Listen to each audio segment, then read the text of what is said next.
اگر آپ بدعت سے بچنا چاہتے ہیں تو ایک اصول میں آپ کے سامنے رکھنا چاہوں گا. آپ کوئی بھی عمل کرنے لگیں سب سے پہلے تو یہ دیکھا کریں کہ یہ عمل نیکی ہے یا گناہ ہے.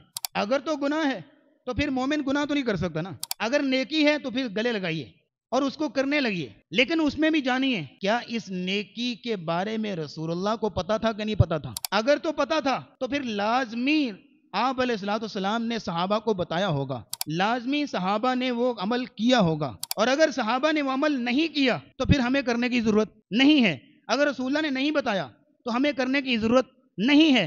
اگر رسول اللہ نے بتایا ہے, صحابہ نے اس پر عمل کیا ہے, تو پھر اس کا اگلی بات کیا ہے, حوالہ کیا ہے, دلیل کیا ہے, کس حدیث کی کتاب کے اندر ہے, کہاں پہ یہ بات لکھی ہے, پھر اس کو ڈھونڈیے, اس کو تلاش کیجئے. اگر وہ سند اوتھینٹیکیٹڈ ہے اور رسول اللہ تک پہنچتی ہے پھر اس کو سینے سے لگائیے, اس کو کر کے ذریعے پھر آپ اگر اس اصول پر عمل کریں گے کبھی بھی زندگی آپ بدعت نہیں کر سکتے. رسول اللہ صلی اللہ علیہ وسلم کی سنت ہے اور اس کے مقابلے میں بدعت ہے. جس نے سنت کے رستے کو اپنایا وہ تو جائے گا رسول اللہ کے ساتھ جنت میں, لیکن جو سنت کے ٹریک سے نیچے اترا وہ کہاں جا گرا, بدعت میں جا گرا. اور بدعت کسے کہتے ہیں, بدعت کی کوئی ڈیفینیشن ہمیں جاننے کی ضرورت نہیں ہے. جو ڈیفینیشن رسول اللہ نے بیان کر دی, آپ علیہ السلام نے فرمایا من احدث فی امرنا ھذا ما لیس منہ فہو رد. جس بندے نے ہمارے دین میں کوئی ایسا کام شروع کیا کہ جو دین میں شامل نہیں ہے, فہو رد, وہ عمل ریجیکٹڈ ہے, ناقابل قبول ہے, کیونکہ وہ بدعت ہے.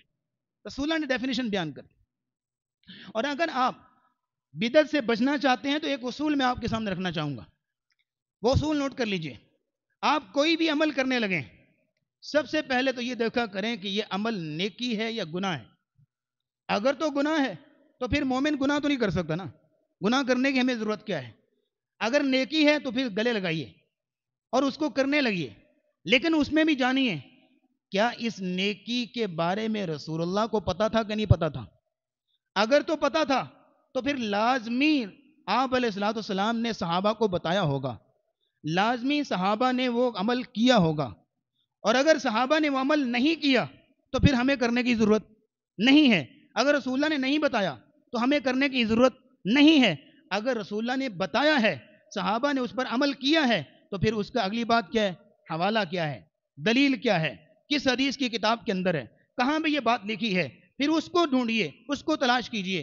اگر وہ سند اوتھینٹیکیٹڈ ہے اور رسول اللہ تک پہنچتی ہے پھر اس کو سینے سے لگائیے, اس کو کر کے ذریعے پھر آپ اگر اس اصول پر عمل کریں گے کبھی بھی زندگی آپ بدعت نہیں کر سکتے.